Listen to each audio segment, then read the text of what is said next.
Okay. Yeah, I was I was just talking and then I went, I got the wrong backdrop onto that. It's because I had a call with someone else where the other normal backdrop wasn't really going to work, so I changed Yeah, we've taken the cloud to a new dimension, new up into the dimension. stars. Excellent. Elon Musk behind you with all his Yeah, stars. I'm going to see the car going past me and going around in orbit in a minute. Yeah.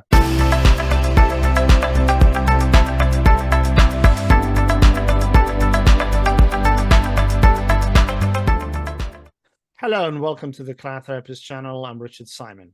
So we are back again. This is the February 2023 episodes of Cloud State of Play. And we're going to be talking again with Paul Bevan.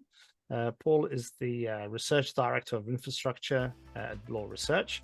And we're going to be looking at three more exciting topics for you and some industry news again.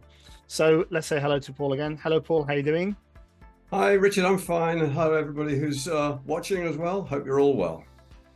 Thank you, Paul. Yeah, looking forward to having this conversation again with you.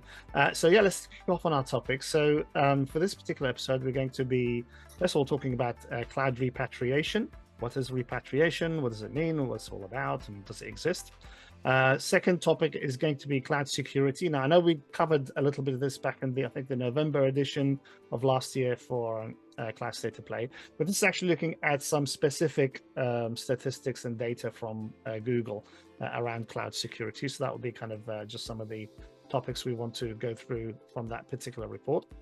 And then finally, we're going to be talking about AI. So obviously a fairly common topic right now, fairly hot topic at the moment. But we're going to be kind of asking, is AI the new face of cloud? Or as Paul would put it, is cloud the new face of AI? So we'll see and kind of play with that sort of title a little bit and have some discussions around that. Okay, so let's move to the first one, which was cloud repatriation. Now, I've kind of been getting quite a lot of this. I don't know about you, Paul, but I've been getting quite a lot of sort of reports on this and information, reading lots of articles around cloud repatriation. And this is kind of maybe slightly coming in because of the, the world economy at the moment. And, there's lots of talks about cloud cost management and FinOps and things like that. Lots of organizations maybe for 2023 are actually looking at their sort of cloud budgets and maybe trying to save some costs around that. So potentially maybe a long shot would be the option of kind of doing some repatriation, which is basically taking back your workloads from the cloud back to a, I don't know, data center or a managed service of some kind. So just to kind of finish off on that, my thing is kind of, is this real? Is this actually happening? Maybe you can help me with that. And then kind of, what would be the implications of doing something like this? What's your thoughts? So, okay. Obviously, it covers a multitude of sins. I mean, the whole area of repatriation. One of the first questions is, where are you repatriating to? I mean, exactly. A managed service or whatever. Yeah. It was an interesting report from IDC in 2018, I think it was, that looked at this. And you could also get sucked into the overall headline too. So the overall headline of that was 80% of firms in their survey were repatriating some applications, but you don't get the some applications. But actually what the report, and it's available, free available, so we'll make the link available afterwards, showed that was really interesting was both where they were repatriating to and what sorts of companies were doing it and why. And actually when you broke it down, it was not as crazy as the 80% sounded. So a lot of it is, firms going taking stuff back to private cloud. They started up in public cloud because from a cost startup point of view, that was the thing to do. As they got more complex and more mature, and there may have been issues around data privacy and all those sort of things, there was this sort of move to maybe getting them to private clouds. Now, the likelihood of that being on their own data centers was pretty remote. It could be a private cloud with one of the major cloud providers, or it might be a colo facility, but there was a fairly significant number that were bringing some applications, and this is the point, it's some applications. It's not, you get the headline, you think, God, is everybody put their stuff into the cloud and bringing it all back? And the answer is no, they're not. Virtana, who I've dealt with a number of times, and they're into cloud management in quite a big way, had a state of hybrid cloud report in 2021. Again, that's freely available, so we'll provide the link to that. And again, big headline figure, 72% of the people 350 firms they looked at were repatriating some or all applications. Right. Again, it was back, where were they repatriating it to, and why were they doing it? And the interesting thing from their point of view was the breakdown. If you look at it, 41% of those who were doing it said it was because they were repatriating apps that should never have been migrated in the first place. Interesting point.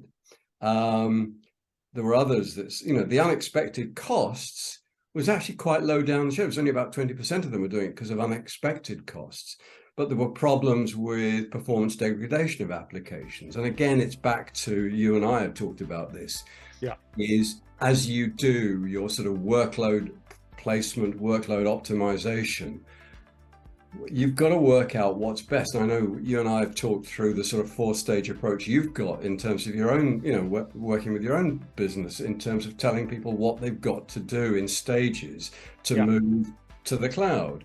And so I think there's been a challenge. There was a challenge a few years ago when containerization first came out, and I think we've maybe talked about it here before, which was people were suggesting you could just wrap an existing legacy application in a container and put it in the cloud. You think, really? And we could get into a big debate about monolithic applications versus microservices. When do you need to do both? And so I think there has been some problem of people jumping inappropriately into the cloud. But the reality is, there's a whole host of reasons for people bringing back some of them, but usually into a cloud environment, whether it's a private cloud or a hybrid cloud. It's not suddenly saying, hey, we had a legacy data center application which we put in the cloud, and we've now brought it back and running it as a data center legacy application again. That's pretty rare. I mean, Gartner's view was, in 2019, was that only 4% of its customer base that it talked to were repatriating applications, and they were much more focused on that sort of old scale repatriation of legacy apps. So, it's the lies, damn lies, and statistics piece. You can get really wound up with the fact that the high level figures seem to suggest a lot of repatriation going on, and yet when you break it down, what you're finding is, the case is much more nuanced than that. And the other one that I really liked, and again we can provide a link at the end, was a fairly lengthy blog from Andreessen Horowitz. It's on Mark Andreessen, one of Mark Andreessen's companies, and it was called "The Cost of Cloud: A $1 Trillion Paradox." And obviously, Dropbox was one of the sort of major poster childs, if you like, for going down that route. But fundamentally, what they were looking at software companies. So people like Dropbox and other software as a service type companies, and the impact, the longer term impact of using the cloud on their margins as a percentage of revenue, and that over time, as they grew but revenue growth slowed, the cost of cloud as a percentage of their margin and their was much greater, had an impact on share price, which is one of the reasons why Dropbox decided to go and run it on themselves as a private cloud. Sure. So I think there's any number of areas. There's a constant flow, but a part of it comes back to know before you go. And again, that's the sort of, if you jump without really taking into consideration, the various stages of what have I got, where have I got it, how important is it, how's it architected, will I be able to re-architect, can I lift and shift, or do I have to re-architect, all those sort of questions. If you don't do that properly up front, you might get bitten. And then of course there is the longer term, and again we've talked about this, the cost implications of the cloud in the longer term. Let's face it, in anything we do, if you buy it, you have to put money up front. If you rent it, over time you find, or you lease it, over time you find that the costs are greater. And I think in the longer term, that's going to be a challenge for the cloud, is that probably, but most people don't want the upfront cost or the lumpy costs or the cash flow issues of buying and then running their own. Yeah. But from a cost perspective, it isn't necessarily always cheaper. So yeah. Again, that's my sort of rapid take of where we're at. Yeah, and there's so many different ways to go. Maybe we'll kind of do a part 2 for repatriation sort of in the future. I mean, my thoughts are yes. Is it real? As we said, there is I think potentially cases, but I think they're very few and far in between as far as I'm concerned. The implications is probably the kind of the big thing. How are you going to, if we kind of went for that sort of strict black and white, sort of definition, how are you going to repatriate a cloud native application? It's a rhetorical question. So, because that's a completely different rant to discuss that. But I think one of the potential reasons, and you kind of touched on it anyway in terms of cost and so on, is really, are we repatriating because our cloud strategy has not been done properly, that our cloud strategy has failed, and we're kind of, in a panic mode, and we want to go back because we know that sort of data center environment with, virtualization and whatever, versus, continuing to push on. And there's obviously, again, reasons why you should push on. And there is, people are writing about that as well to keep kind of going. But I think one of the reasons, may well be because we just haven't planned our cloud strategy properly.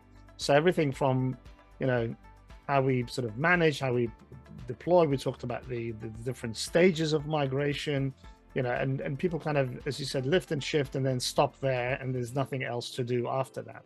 Well, no, actually there is a lot to do after that, and you should be a part of an ongoing, process. Your strategy should be 3 to 5 years out, really, not just kind of 18 months kind of approach. So I think that could well be, a reason why some people are kind of panicking and going back, and that might also include just, the migration failed. It was just, the application is not performant. You're getting lots of, negativity from the users or your customers or whatever, and then you again get into a panic and take back the workload to the data center again.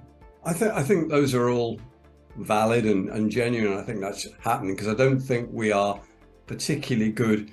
I mean, I just think humans are not particularly good at the sort of making the strategy to implementation piece work. Sometimes we're quite good at the longer term strategy, but we then don't implement it properly. So that's an issue. But there's another angle too, which I was at a sort of networking dinner under Chatham House rules sort of late last year on looking at cloud management. And there was a senior architect from a major European financial institution there and talking around things. And he brought up a really interesting point, which was, and they were talking about a big analytics program that they developed and put into the cloud and how well it was working, to the point 6 or 9 months in, the financial accountants were suddenly going, holy moly, the amount of money we're spending on this, we're spending now 2 or 3 times as much on analytics as we did when we had it in-house. Yeah. To which his point was, yes, but you're getting 5 or 6 times the benefit. Yeah, exactly. And he said that was an issue, a real issue, that if you don't join up the technical migration with the business benefits and monitor both, it will appear you're spending an awful lot more money, but you're actually getting an awful lot more value. Yeah. And so I think, again, this is back to FinOps, isn't it? It's back to how do I pull that all together that shows that what we've done might be costing more, but my goodness me, the value we've got out of it is even greater. It's just because we could do 3 or 4 or 5 times more analysis in the cloud in a new environment than we could when it was on premises. So, there are a whole host of it. Like most of these things, there's never one particular reason. But you just have to get focused on all the nuts and bolts of making these things work. And Yeah. I'm sure we'll come back to a number of other areas where it's about the business. Yeah. And you want to add it's about the business, stupid. It's sort of, if we make it too technically focused, there'll be a whole part of the business that doesn't get it, just sees the cost and goes, "Way, that's way too much." Yeah, and I mean, I think it's it's not a kind of a new thing. It's we've had awareness of this, and awareness is good, but not to what I'm seeing in the press recently is a sensationalization or sensationalism around this topic. People are kind of throwing out we're going to see lots of repatriation in 2023 because of costs and the world economy, and the cloud is doomed and the growth is going to slow and so on. And then that's kind of one side of their lips, and then the other one says, well, actually, it's only because of we didn't do cloud properly, as I was saying, and or whatever, and other people kind of maybe pushing back on that. So there's a little bit of that sort of hype in the press. You know who you are in the press. I won't mention any names. You know very well who you are. I won't mention any names, but I might include the articles in the description of this talk. And yeah, and I did see actually somebody else was kind of giving the so-called sort of three phases. I wish I could remember what the article was. I'll try and dig that up. And it kind of talked about the three phases of success for migration to cloud. And it said your first phase is a failure. Your second phase, it gets more complex. And then the third phase is actually where you reach the nirvana of actually doing cloud properly. And I really agreed with that. I thought that was a very apt description of those sort of what I would technically call the 4 stages of migration that you would need to go through. And all of that, I think, needs to be definitely part of the strategy. You cannot just say, as we said earlier, just lift and shift, move into that sort of stage 1 of cloud. So there you go, I've done it. I've moved everything into cloud. I can put my feet up now and relax. Yeah, I think part of the problem, and this will maybe come back to this when we talk about AI on the cloud, is there is always a danger that it becomes almost like a religious mantra. Cloud first becomes cloud only, becomes, you're nuts if you do anything other than the cloud. At which point people who should know better are talking like that, and people who don't know better are going, oh, well, if that's the case, we better do it. And it just has its own momentum that isn't necessarily right. So again, I when we come back to AI, I'll definitely caution on that approach as well. Okay, so the second topic we were going to cover was cloud security. Now, we're not going mad and we're not going senile. We know that we covered a little bit of cloud security back in, I think, the November edition. I might be right, I might be wrong, of Cloud State of Play. But this was actually, I kind of just wanted to highlight some results from a Google report that came out in January, I believe. I think they do this on a regular basis, although this is the first time I've caught wind of it. The report itself is called the Digital Forecast 30 plus cloud computing stats and trends for 2023. So it's broken up into multiple sections. I'm going to focus on the security section. I think there's like an AI section. There was an infrastructure section and so on. We might revisit those because actually the information was quite useful. And unlike other stuff, which is just kind of flippantly thrown into a report, this is all backed up by statistics and actual surveys and reports. So I kind of just wanted to catch up on those particular trends. I'm kind of normally suspicious, when people kind of throw out these, like I said, these sort of stats and presentations and webinars, unless you, like I said, sort of have them backed up. And this time, like I said, they do have that data. So under security, under that section, it talked about supply chain security, the financial services market, kind of how development teams can embrace security, and the kind of how the culture and the people, I guess, are working for you is probably more of a risk than technology being a risk for security. And then kind of where Europe is really at with security. So I won't go through all the sort of the report's details because I will include the information on that. But around sort of supply chain, it's said that there's a growing supply chain generally is a kind of an attractive area of growth for targets, and obviously, and recently again we've seen kind of previously sort of doing cloud security and then sort of DevOps, and which kind of looks at your code, where you're getting your code and source code and images and so on. But now we're kind of expanding that into the entire software supply chain. So everything that you do, all the software, everything that's from development to libraries that you download and images that you use, anything that you construct really and provision in your cloud environment, right up to production, is all kind of part of that sort of software supply chain, and then the security based around that. So I think if I kind of read some of the statistics, it said 17% of security intrusions in 2021 were kind of the first path for attackers, and that's kind of how they gained access to your environment, for example. And in contrasting that with 2020, the year before, it was only 1%. And again, the Google sort of looks at or refers to the M Trends 2022 report from Mandiant for this particular information, but there's other information which I believe their cloud team has also produced. Did they say why there was such a change between 2020 and 2021 in terms of that, focus?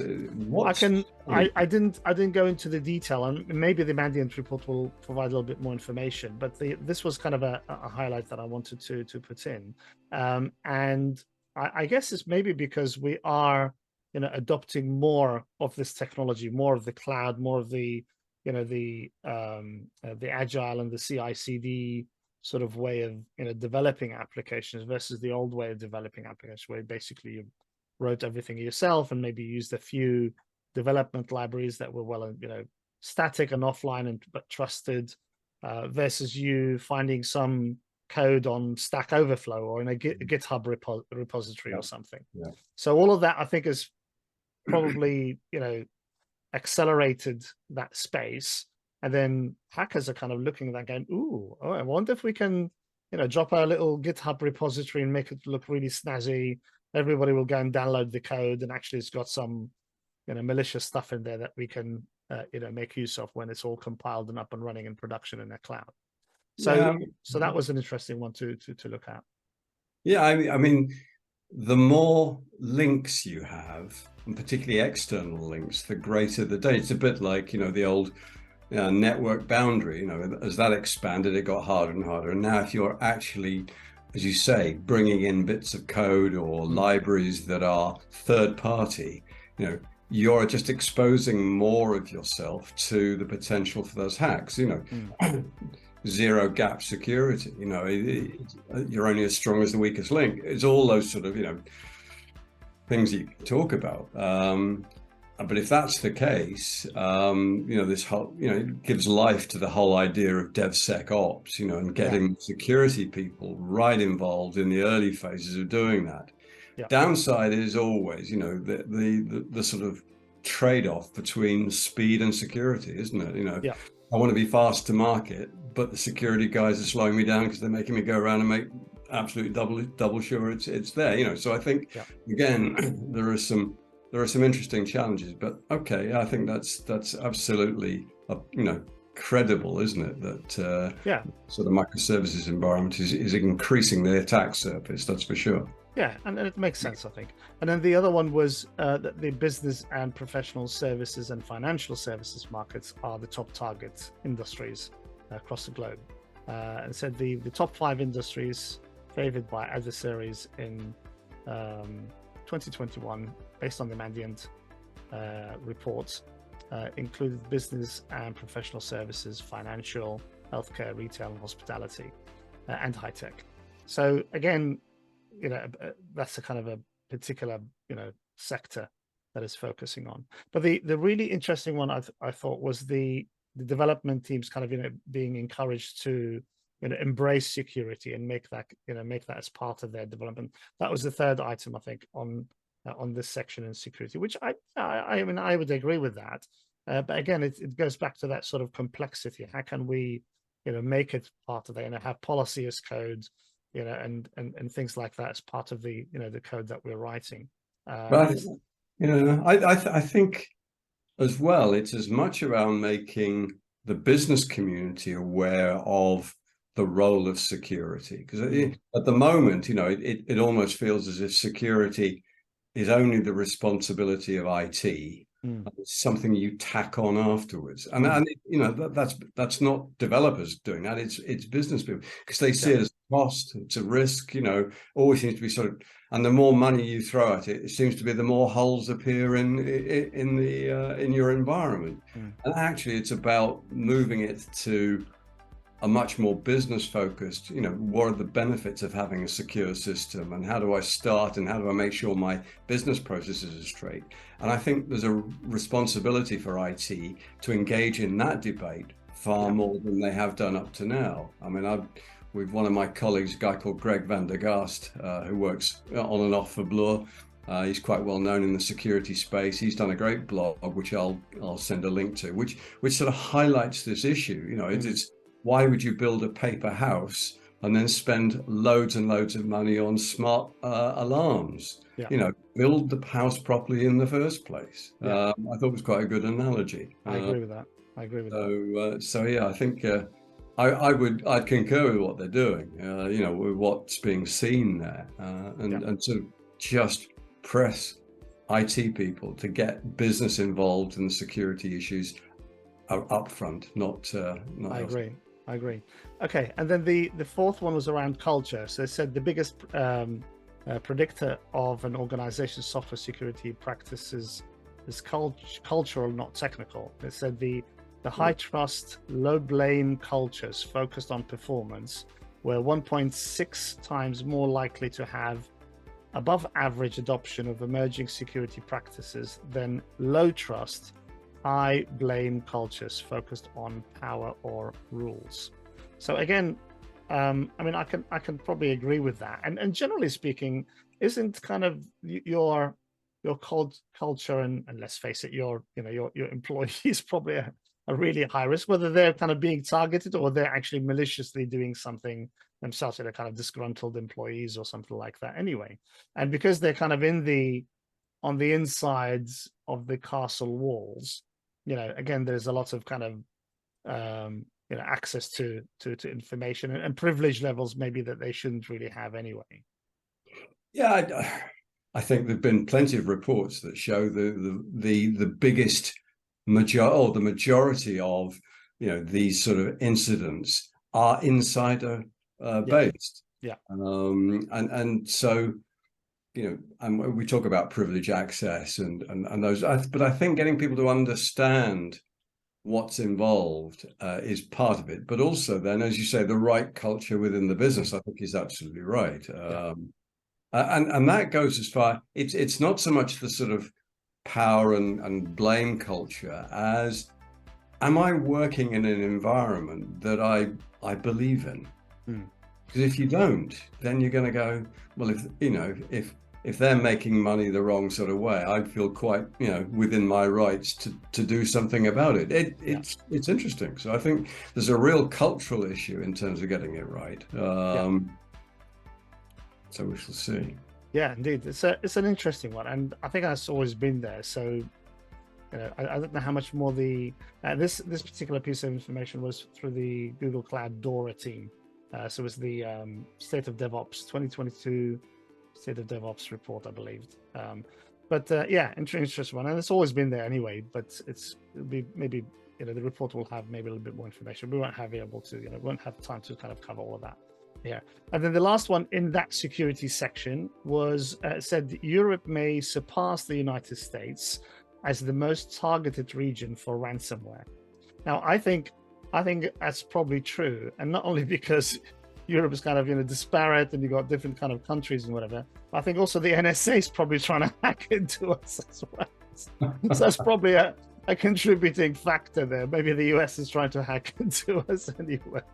So it says the ransomware continues to be a significant impact on businesses across the globe, while the reports show that the US is the country most targeted by ransomware attacks.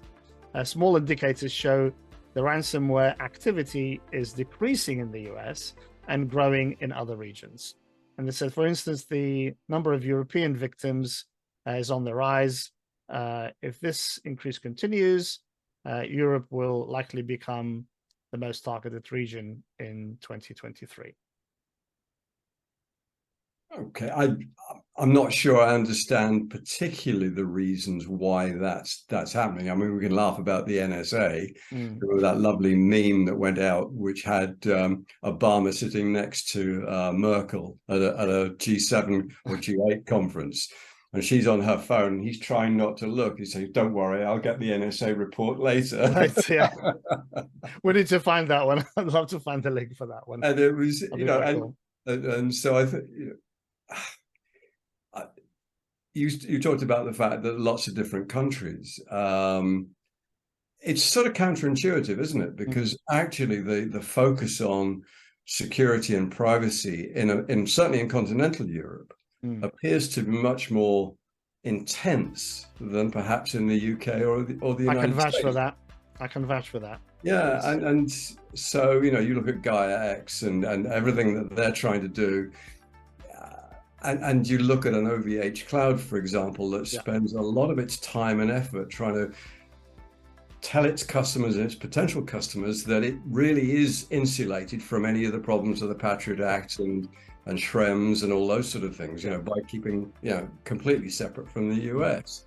So it's an odd, slightly counterintuitive one. Having said that, of course, the situation with, Russia and Ukraine is probably making for some difficult times, because again, I think, the way in which Russia could disrupt the West and Europe in particular, and actually drive a wedge between individual countries might well be at play here. So, but in some terms, it's counterintuitive because, as I say, I think there's a real sort of focus on privacy and security in almost to the point of obsession in some countries. I mean, Germany, my goodness me, you can't breathe, can you? But yes, anyway. Certainly, I think we've slightly mentioned sort of sovereign clouds in the past, and again in the clouded review that we did. So going to check out the talk, guys. That's on the channel.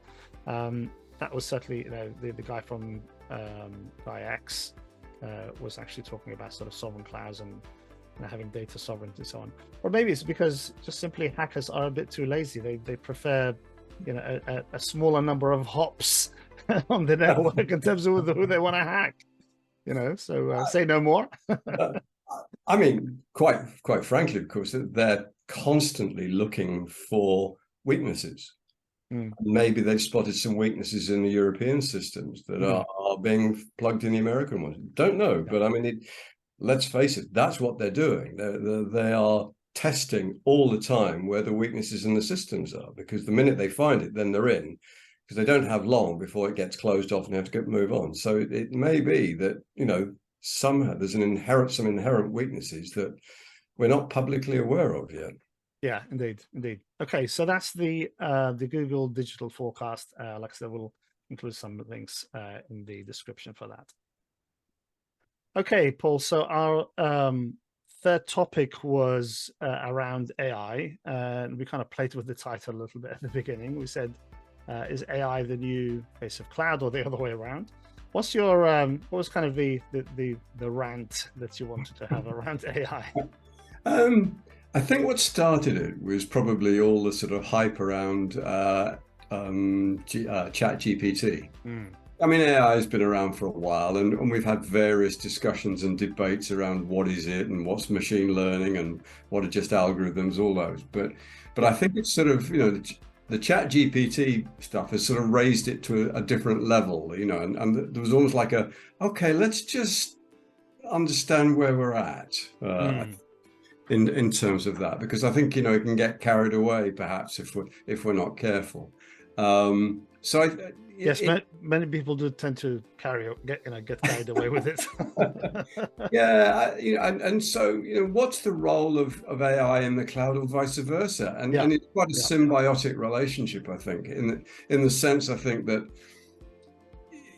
the sort of rapid adoption or the rapid growth of AI has probably been enabled by cloud. I think that's fair to say. I think, Yes. the availability of, high performance, on demand, scale at, and pay as you use type has enabled a whole bunch more people to get involved in both the development and training of AI, environments. So I think, there's absolutely no doubt about that.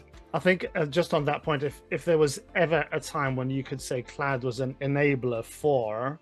Yeah, it's that. it's that, and I think that's absolutely the case. So hence my, is actually the cloud the face of AI?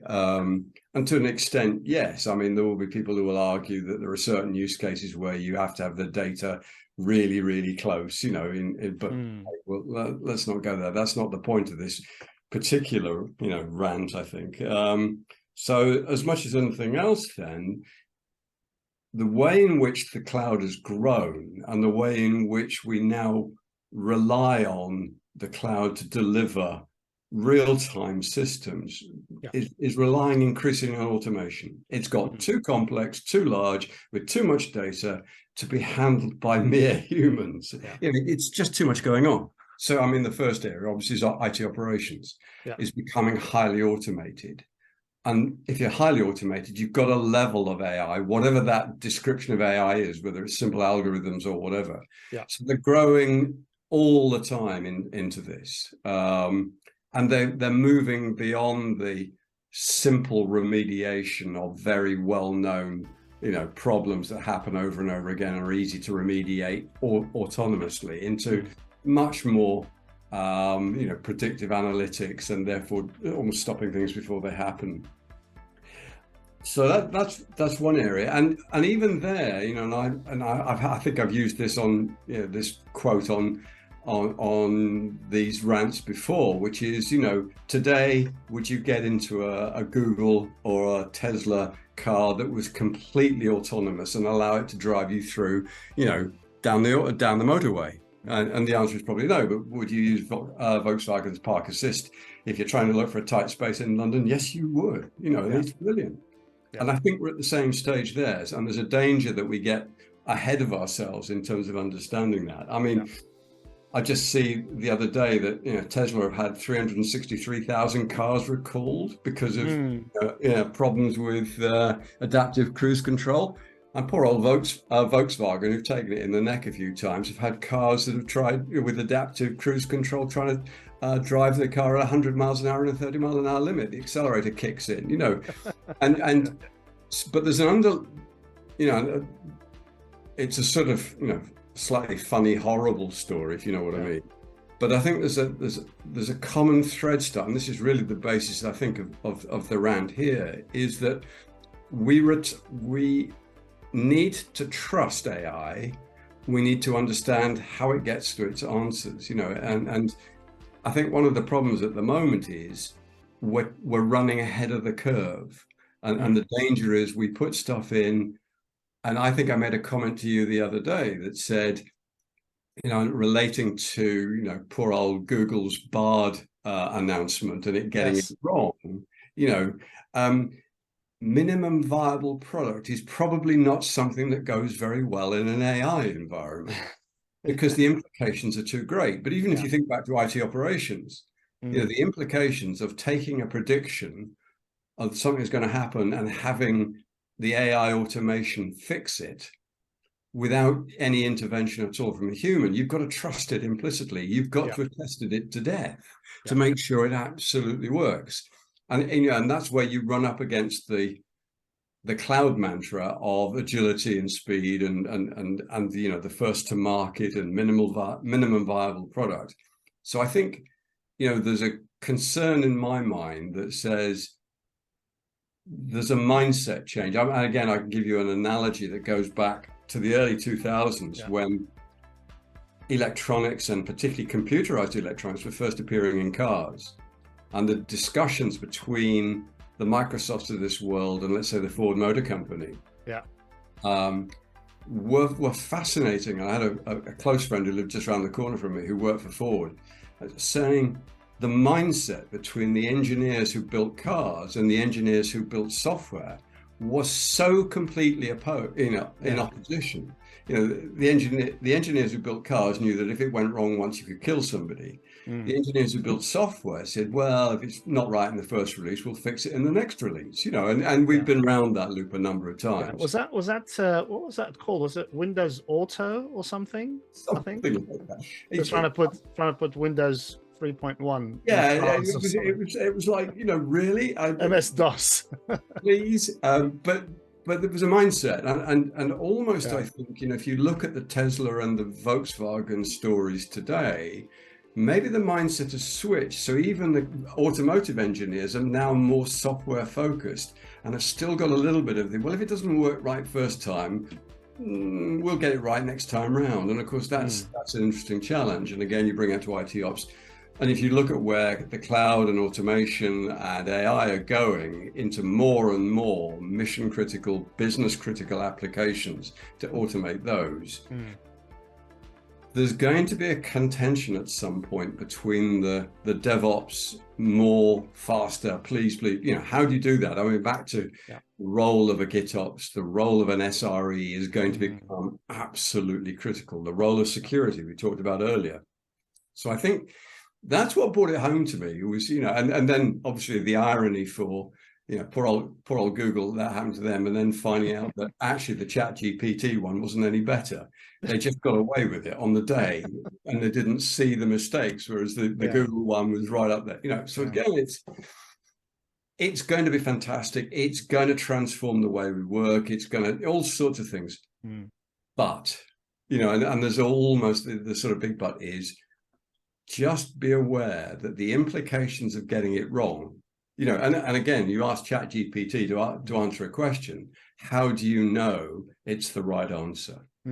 Yeah, I had a similar sort of conversation with a couple of colleagues from work recently. We were just kind of chatting away to a particular Hangout sort of call, and there was a lot of that kind of, is it ready? How's it going to change things? What's the kind of effect on things like writing code, and all of that I think is all interesting. We're going to see, and yes, and I always say, sort of crawl before you walk. A lot of people say kind of walk before you run, but no, actually you need to crawl before you walk. So that's kind of the approach that I have to it. Yeah, I think so. I think it is genuinely exciting, and I think there've been a few false dawns for AI because it ran ahead of itself in a few places. And I think it's beginning to find a place, but we just need to rein in that sort of mad expectation that it's going to work, and I think I think you need the enthusiasm, but I think you need the realism to say the implications of getting it wrong are much greater. Yes, and especially if you're second in the market, like Google found out. If you're first, it's okay. You can just mess up completely. Actually, and this is one that as a marketeer, I've followed a lot. Is where the success of the fast follower. Microsoft are a classic fast follower. Not a first to market. And sometimes you can be first to market and actually get tripped up. Yes, they talk about first mover advantage. Not always the case. And I have a feeling that AI is going to be one of those areas where first mover advantage is not necessarily as real as they think it is. Yeah. And actually, by the time we've thought about it, and the sort of fast followers and the people who sort of spend just a little more time on it might be the ones that reap the benefit of this rather than the first movers.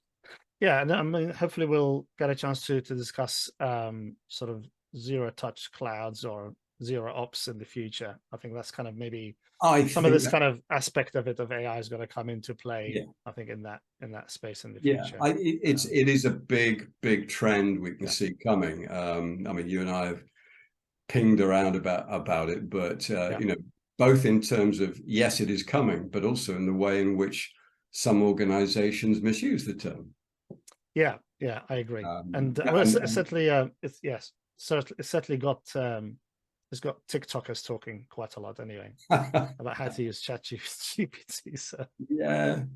I mean, but the whole sort of zero. I mean, we're moving into sort of real-time online digital twin type territory coming soon, and that in itself is going to be fascinating, but the implications are enormous.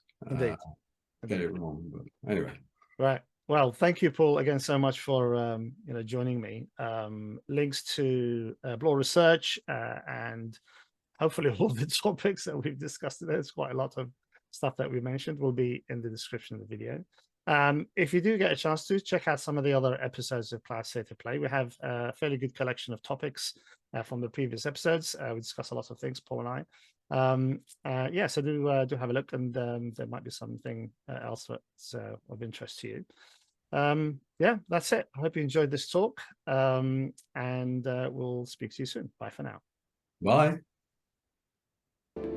Thank you very much for watching this talk. If you enjoyed the content, please comment, share, like, and subscribe to support the channel. See you next time.